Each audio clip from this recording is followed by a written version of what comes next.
Okay, hello and welcome to the saga of the Clone Saga, aka the Clone Zone. We, the students of S.H.I.E.L.D., are reading through the infamous 1990 Spider-Man Clone Saga, and it doesn't make me depressed at all. I'm Billy. I'm Matt.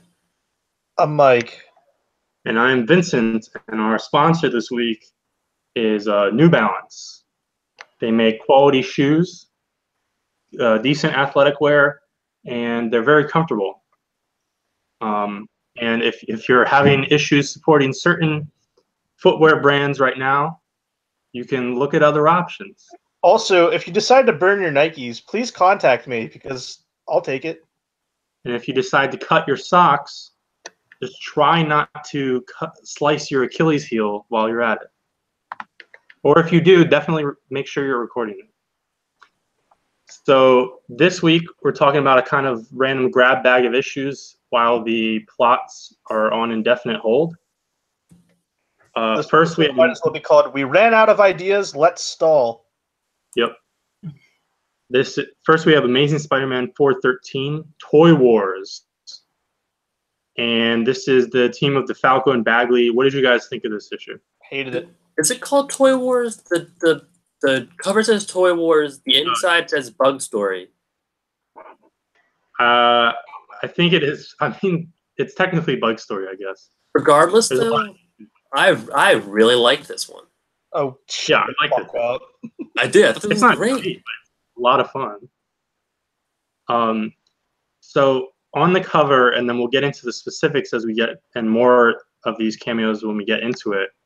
But there's a bunch of toys. When did Toy Story come out? Is Toy Story out at this point? Yeah, it came out, I believe, in 95, right? Yeah, so Toy Story exists, so they're maybe partially inspired by that. But shrinking stories, of course, and hanging out with toys. Shout out to Doll Man. Shout out to the Atom. Man.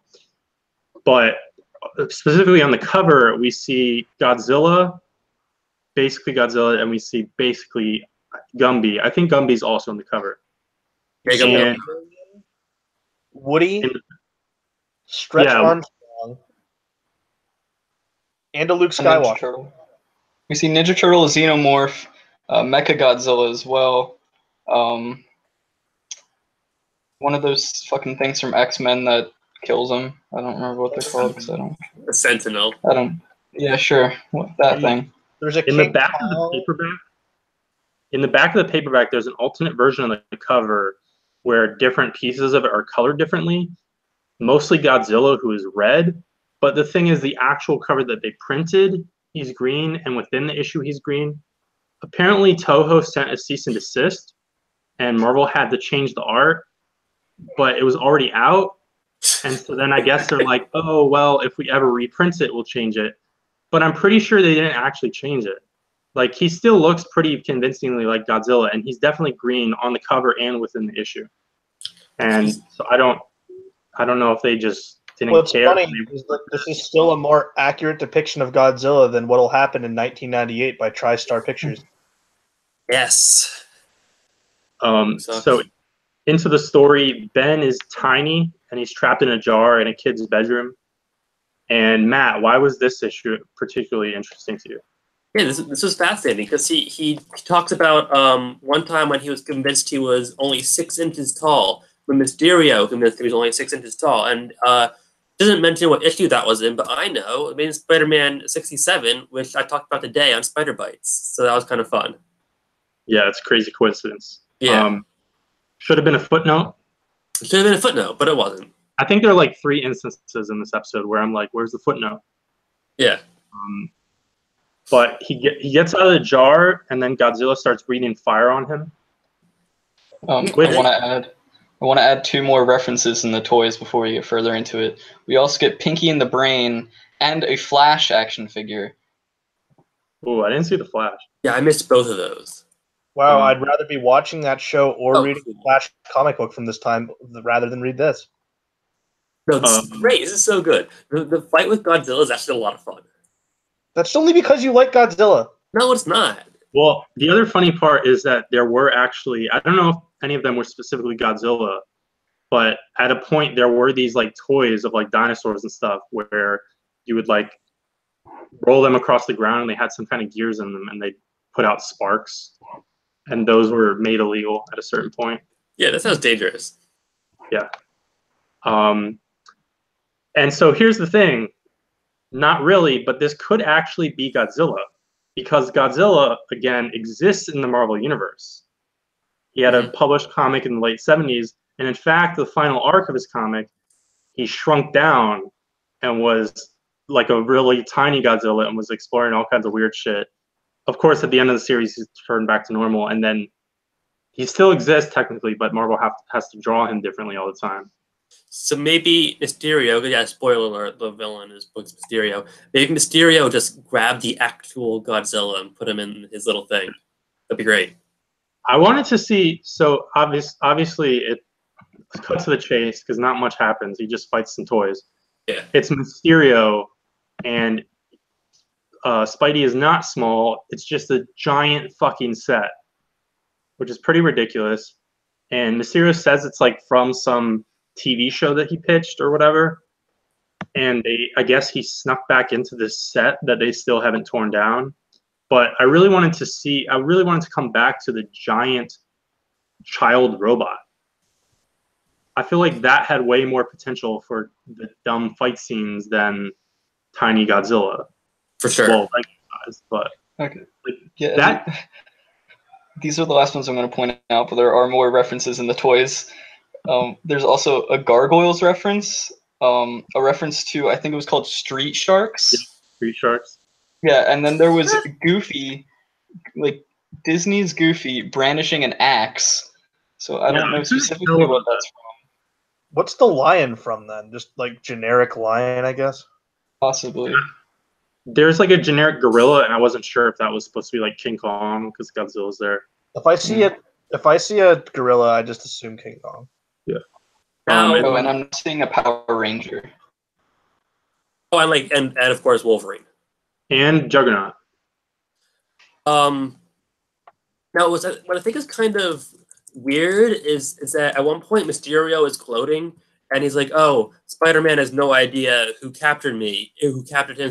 Spider-Man has no idea what's going on." But he said in the second page, "That's Mysterio. He knows Mysterio the entire time." It's not. Well, no, he's like this is. He doesn't know it's Mysterio. He's like, this is exactly what happened with Mysterio a long time ago. And then he goes through like 3 other possibilities and then goes back to Mysterio as his leading assumption. And then he discovers it's Mysterio. But it's like, again, I'm pretty sure the last time, like when we initially saw Mysterio in the Clone Saga, it was like a super obvious Mysterio plot. And Ben or Peter, whichever one it was at the time, was like, I don't know if it's Mysterio. And we're like, it's fucking obvious every time. But to make things worse, I mean, if this was just, okay, Mysterio being a weirdo, fine. But no, what turns the tide is that Mysterio is still working with this creepy new sidekick Armada with this shitty armor suit, and he has like this weird friendship and occasionally sexual relationship with drones. And so they give themselves away because he freaks out about Ben punching a drone. Yeah, he sucks, but I think he's supposed to suck, so I'm okay with it. I think he clearly is supposed to suck now, but I don't think that is his first. Right, at this point, he's a joke. I don't think he looked before. And also, the reason they're now terrorizing Spider-Man is because the authorities, when they were last captured, put them in the same holding cell. It's just stupid. Like, stop putting supervillains in the same cell. And I imagine they weren't even at the vault. Like, they should know how to handle this by now. You would think. As far as the subplots and stuff, Devon's father shows up at the Daily Grind, which I guess he doesn't have a good relationship with Shirley. I assume that'll come up again. Daily Grind's logo has the same font as Cheers. Oh, the Daily Grind logo? Yeah. I would not know that, but that's kind of interesting. Peter Parker is officially back on staff at the Bugle. And then at the end of the issue, Peter Parker drops a plate, and it's supposed to be dramatic. It's not, but whatever. Yep. So now, second issue, maybe the star of this episode, despite not being a Spider-Man issue, we have Daredevil 354. I think, what do you guys think about this cover? I love this cover. It's a really cool cover. I like this a lot. Not super hot on the Solid. cover, but the inside art, really good. Yeah, so this is the Not a big fan of inside art. creative team of Carl Kessel and Kerry Nord, but Rick Leonardi does like a fifth of this issue for some reason. Though I couldn't 100% tell which pages. I mean, it tells you, but reading it. So this creative team was on Daredevil from around 353 to 364, which is like summer 96 to summer 97. And it follows a run by DeMatteis where Matt finally got his regular costume back. And then after this is this Joe Kelly run, which just kind of winds down the series until Kevin Smith and Marvel Knights starts. And some fans, some Daredevil fans or 90s fans or whatever, consider this kind of a hidden gem of a run. So before we get into the plot, what is your guys' overall judgment on this issue? Are you intrigued by this run? I would be, but that's just because Daredevil is my favorite Marvel character. I was like, I kind of want, just because like this is just a lost era of Daredevil, of just like you go from Miller and then maybe you check, and then the S.H.I.E.L.D, and then maybe you check out Chichester, and then you go straight into Kevin Smith. Like, so this is just super overlooked. But I was kind of like, I dug the art. I mean, I don't hate anything here, but like, so if Marvel were to put out an epic collection of this, I'd be like, yeah, I'd be down to get it. Yeah, I think it's just fine. Like, put it next to Clone Saga, and this is Watchmen. But yeah, this is the definition of like a fine book. But like I said, only because I'm a huge Daredevil fan would I actually like want to check this out. Yeah. I mean, it's a fine book in 1996 when 90% of comics at Marvel and DC were shit books. Exactly. So there's probably some rose-tinted glasses, but I'm interested. I mean, I think Kerry Nord's art it isn't quite as clean as he get later on, like Conan or Exo Man War. That's why I like it. But I think it's really interesting. So in the beginning of the issue, I didn't understand like the first 2 pages because Matt, I think he's being like tracked by someone because it opens with like sniper sights or maybe it's a camera, and then we never get back to that. Oh, I thought that was the shooter. Oh yeah, okay, yeah, that's super obvious. Yeah, it's the shooter, which we'll get to. Yeah, that's when you know when the book goes downhill. Yeah. So Matt and Foggy, they're considering a merger with Rosalind Sharp's law firm. And Foggy knows Matt's identity as Daredevil, which he has on and off again known because Daredevil's just constantly slipping his identity. But it's just like Spider-Man. A lot of times he can be like, oh, no, I tricked you. But he officially knows it as of just a while ago in Daredevil 348. Okay. And then Liz Allen shows up, which is interesting because, you know, we're Liz Osborne, sir? What? Liz Osborne? Yeah, Liz Osborne. She shows up to thank Foggy for representing her, and it's kind of just hinted at in this issue, but they basically begin dating in this run of Daredevil, and they don't break up until Guardian Devil, which I don't really remember, but apparently it's in the final issue of Guardian Devil. Oh, I didn't know that. Now I have to go. I mean, now I got to go back and read Guardian Devil. Yeah, apparently they break up in Daredevil 8. I don't even really remember her in the story, but I don't remember her at all. So then Matt catches lunch with Karen, and he runs into Ben Urich and Peter Parker out on the street. Very interesting to see that Matt's not wearing red tinted glasses. And Ben makes a comment about Matt coming back from death. That's Fall from Grace. And then Ben, in the Spider-Man costume, of course, swings by while Peter Parker is right there, and Matt is confused as hell. because I think when we saw Matt way earlier, that was Peter Parker still, right? He was in his stupid spider persona. Yeah. Yes. So I don't think Matt has officially met Ben. No. Yeah, Peter was in his stupid just the spider persona, and Matt was in his Fall from Grace armor. And Matt has known who Peter is since the Sin Eater. Yeah. Well, For a long time. Yeah, then there's this funny moment where Ben, Pete, and Karen all know Matt's secret identity because he's about to run off and try and figure out this imposter Spider-Man thing, and they all try and cover for him, which I thought was hilarious. I thought it was great. I loved that. And it's like 2 panels, and it's timed pretty well. It is. So as Matt said, Daredevil and Spider-Man usually share each other's secret identities during the Sin Eater / Death of Jean DeWolf story. But this definitely wasn't their first team up. Matt would probably know better than me, but they had some team up in Daredevil 17. And then a few issues later in Daredevil 24, Peter Parker sent a letter to Matt Murdock saying that he knows his secret, but he's not going to tell anyone. But of course, Foggy and Karen read the letter before Matt, which that was the inciting incident for the entire Mike Murdock mess, which lasted all the way from Daredevil 25 to 41. Jesus. And of course, Charles Soule just brought back the Mike Murdock concept. Why? I don't know. I was just reading about that. It doesn't matter. I don't remember. Yeah, I think there is some weird explanation, but they have. I guess I didn't think to check whether like Pete addresses it as Peter Parker or Spider-Man. So it may be that Pete knew Matt's identity, but not vice versa until Jean DeWolf.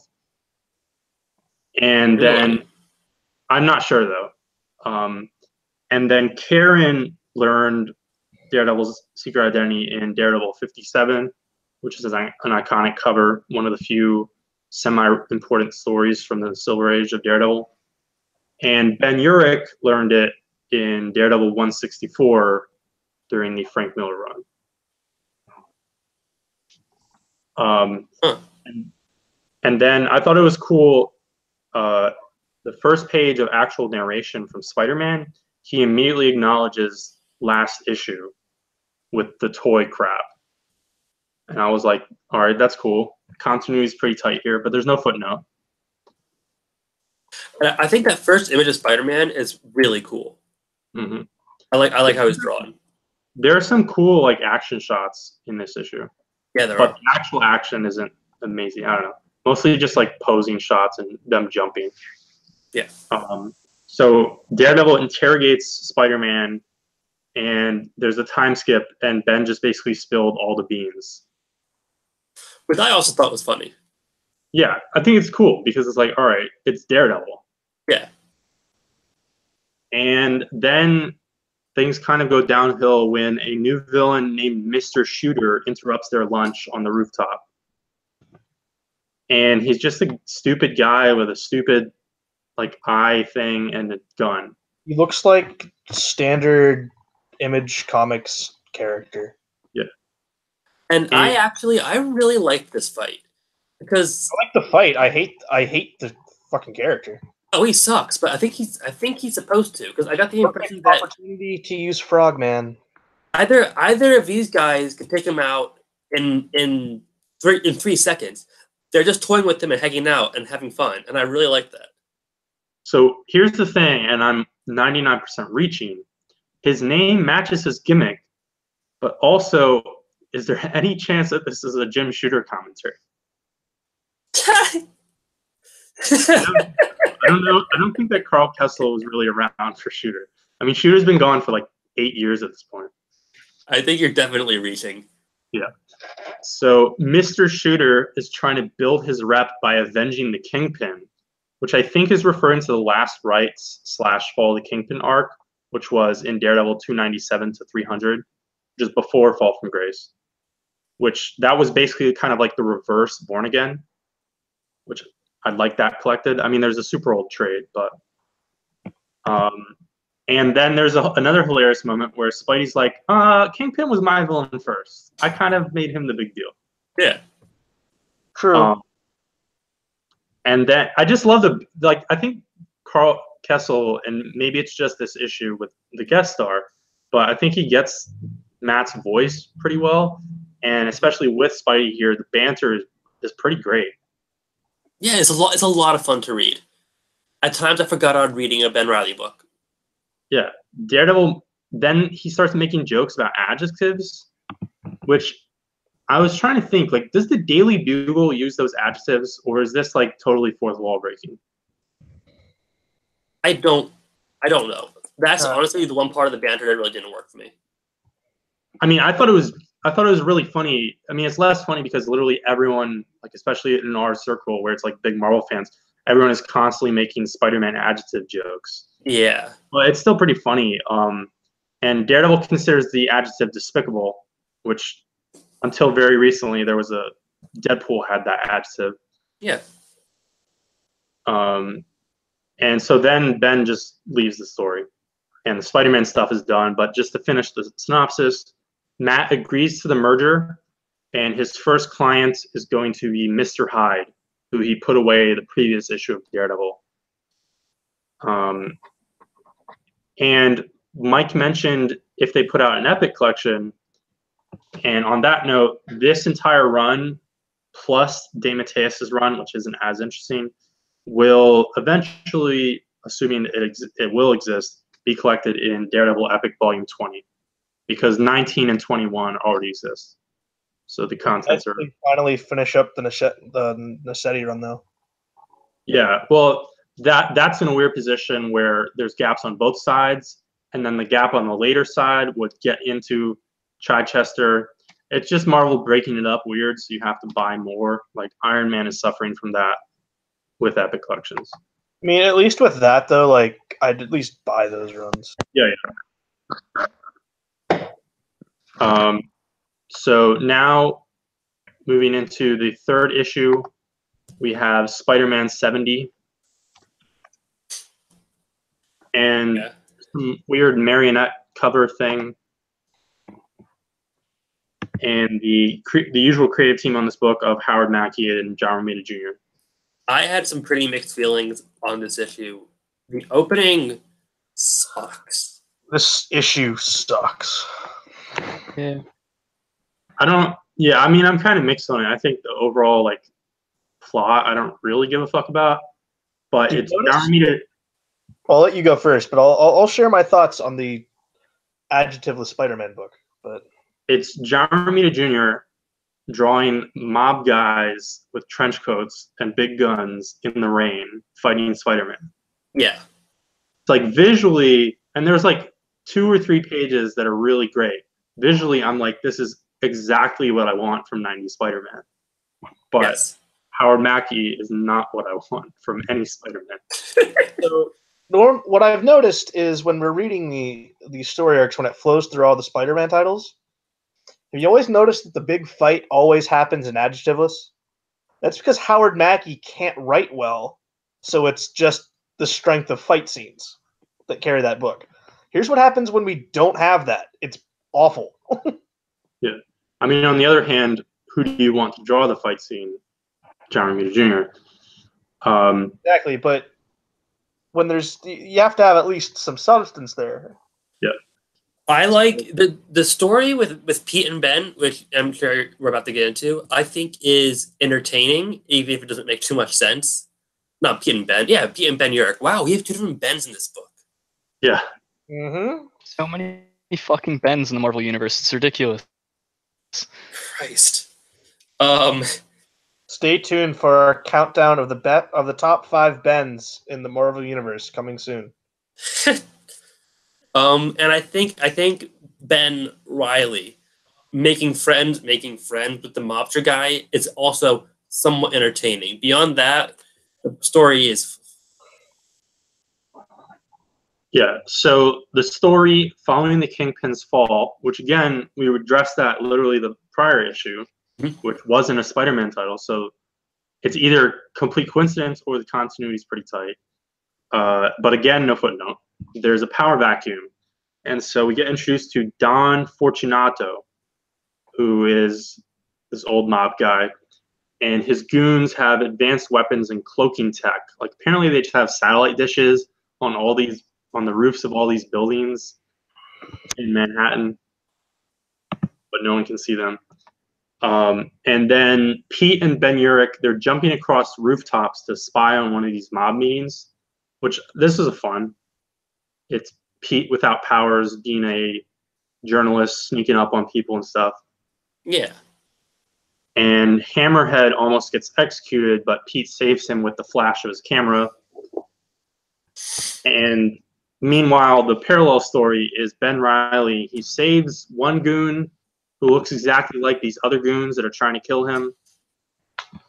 But technically, the goon that he saves just saved him before he ran away and got into his costume. And again, there's like 3 pages where it's like Spider-Man tangling with 8 mobsters in the rain, drawn by John Romita. And I'm like, this will be really cool. Oh. And then it's over, and Ben takes his costume off again, and then meets up with the goon guy that he saved, who we don't get. I'm pretty sure we don't get a name this entire issue, No. but his name is Jimmy Six, and he will keep popping up for the rest of the Clone Saga until things wind down. And in fact, winding down. in fact, he will last past the Clone Saga, but I don't think we'll be reading anything past the Clone Saga with him in it. Wow. He's a major part of. God. There's an arc called Spider Hunt, where like I don't know, someone puts a bounty on Spider-Man, and so the Punisher gets involved, and all the mob people come back, and Romita's still drawing the books. Okay. And in fact, the next paperback, Ben Reilly Volume 5, has Jimmy Six on the cover, and we actually dip into that book towards the end of this episode. Right. Then, speaking of weird references, Mary Jane makes an Ivana Trump joke, which is definitely weird to read in 2018. Yeah, a little bit. And then Peter Parker has a seizure in his kitchen after he dropped a plate. So we're ramping up to something stupid. Oh, before we get past this issue, I might be mistaken about this, but I think this is the first issue we've read on this series, at least that I've read, where people legitimately get shot and die. Maybe. Is it? I don't know. Very frequently, whatever guns they're using don't kill people or some stupid stuff like that, where Spider-Man saves them last second. But like, people straight up get shot and presumably die in this issue, and that isn't something I remember ever seeing before on the show. So, and then I may have actually skipped it. It may have been in the. I don't think it was in Toy Wars. Matt, what is going on with this weird guest appearance? Yeah, you know what it's in this issue. Okay. So Arthur Stacy shows up. He has an office in Hong Kong, and he's George Stacy's brother. And he hates Spider-Man because he thinks Spider-Man killed his brother and niece. I guess Gwen would be his niece. Yeah. That's how families work. Is this leading to what's her face? Gwen's cousin? I don't think so, because that's way past the Clone Saga. That's the reboot. Then what is happening here?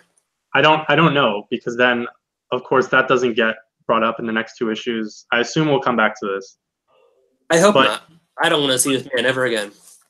Apparently this isn't his first appearance. Apparently he was in the aftermath of George's death.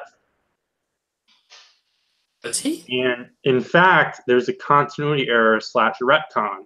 Apparently in the original story, in the aftermath of Captain George Stacy's death, he was described as his older brother, and now he's his younger brother. Not like it matters, but so. Huh. Well, I'll be getting to that in like a month on Spider Bites. So when Arthur Stacy shows up, I'll give a shout. So now we move into 2 issues of a series, Spectacular Spider-Man 235 and 236. We have a little arc here. And off the bat, this first issue, we get an editor's note in the paperback saying that the first 15 pages of this occur either entirely before or in the middle of the last issue before Pete's collapse. But I guess it's barely important. Pete has like 2 pages of, well, I don't know. They should have just rearranged the issues. Yeah. Spider-Man 70 could have totally gone between these.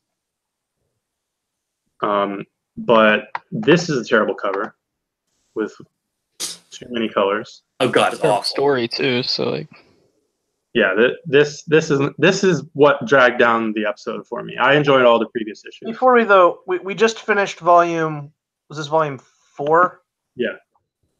Let's give ourselves another round of applause, guys. We're almost there. Yep, we have all of 5 and 6.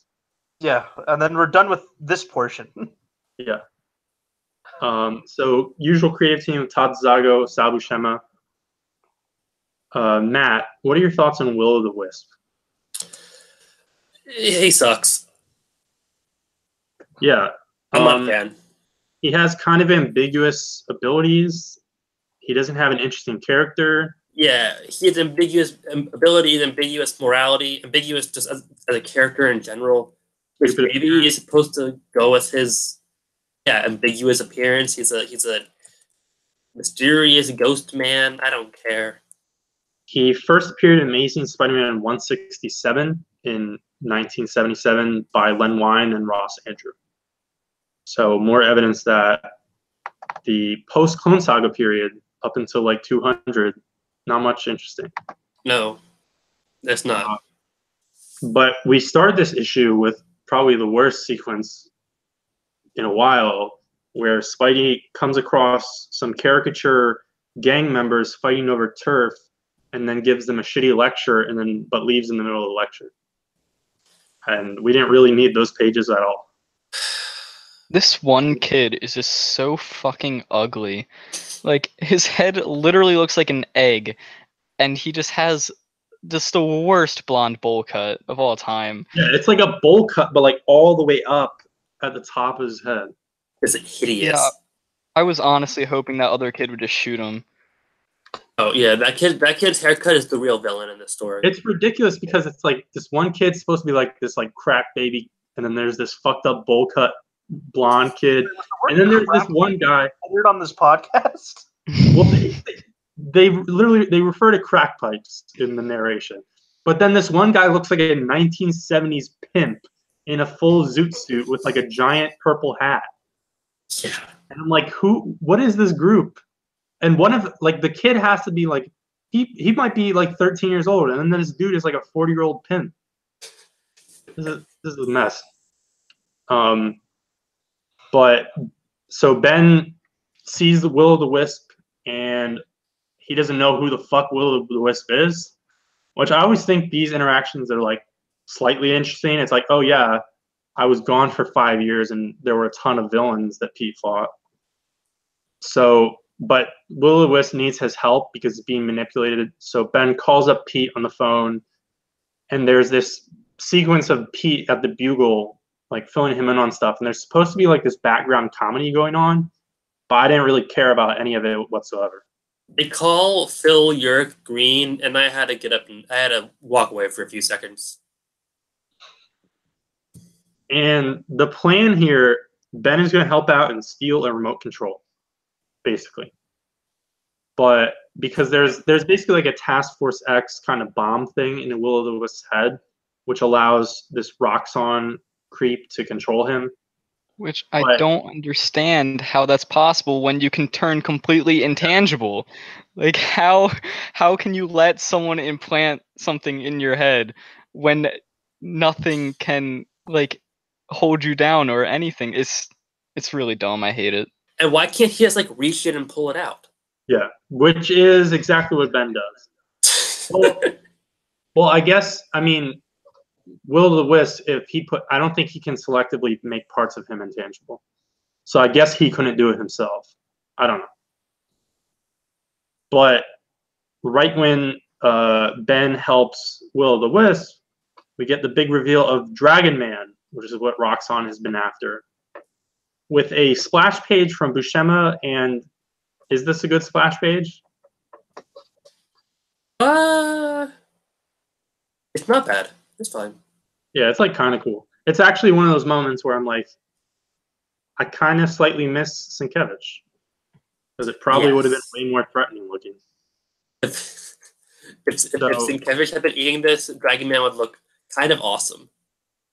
So Dragon Man first appeared in Fantastic Four 35, and he's most associated with that team, but he's tussled with all kind of people. Namor, the Avengers, Captain America, that was during the Roger Stern and John Byrne run, Hulk, and even the Power Pack, which is the students of S.H.I.E.L.D. are big fans of Power Pack. And Dragon Man last cross pass. Spider-Man last cross pass with Spidey in Web of Spider-Man 61 back in 1990, which was written by Jerry Conway, and that's part of the Acts of Vengeance crossover. And then the issue's basically done. It's just like Dragon Man is revealed, and then back to Pete's part, he gets to use Jonah's office to make a phone call, despite the fact that he's on the phone in the hallway earlier. And it's just him, like, officially after the fact quitting his job in Portland. Okay. I mean, I guess you needed to officially say that at some point. But then that also made me think, I swear there were some kind of drop threads from when he was in Portland working at that lab.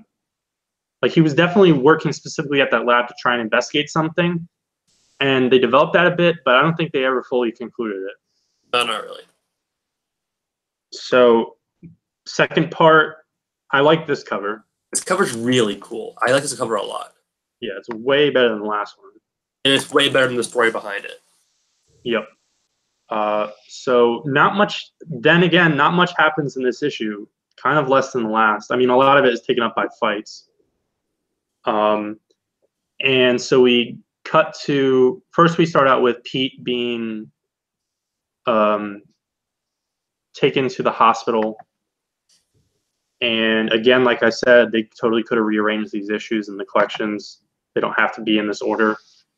And so then Spidey, Will-O-the-Wisp, and Dragon Man, they fight outside. Well, real quick, can I say how refreshing it is to have MJ internal monologue that we can read? Oh, yeah. It's not in cursive. Not in cursive. He finally learned. So they fight outside, and then Roxxon like recalls Dragon Man, so then they use him as a Trojan horse to take him back inside. And there's another fight inside. It's pretty stupid. And then they bust up some computers so that now Dragon Man can think on his own a little bit and helps them. And then they win. And Dragon Man flies away, and I guess, and Will-O-the-Wisp also flies away. It's just over. Yeah, it just ends. And I like Dragon Man. It's kind of cool to see him, but this story is boring. Yeah, he's kind of, I mean, he's a really interesting design. And then way later, Jonathan Hickman does some pretty funny stuff with him, but it's a very different take on the character. And then you're overlooking the part where Will-O-the-Wisp puts his hand into I don't care about what his name is, evil scientist number 74. He puts his hand into his chest, and it seems like he's just gonna rip his heart out. And then he's like, nah, you don't have a heart. Yeah, it's really stupid. Yeah. And then back to Pete. The doctors have no idea what's going on with him, and MJ is scared it might be clone degeneration. Exciting. So, end of that episode. Next time, kind of a doozy. I think my co-hosts will be excited for the Spider-Man Backlash crossover. What? So, Backlash is a Wildstorm character. Oh, cool. I'm already not interested. But it's just 2 issues, though I'm not sure, they might be a little bit oversized. So we may fill some time by using the weird episode as an excuse to touch base on some behind-the-scenes stuff. But this will be the second and final cross-company crossover with Ben Reilly. Okay. All right. Thanks for watching, everyone, and tune in next time. Check out Spider Bites to see the other story of Shrunken Spider-Man. Yeah. Yay.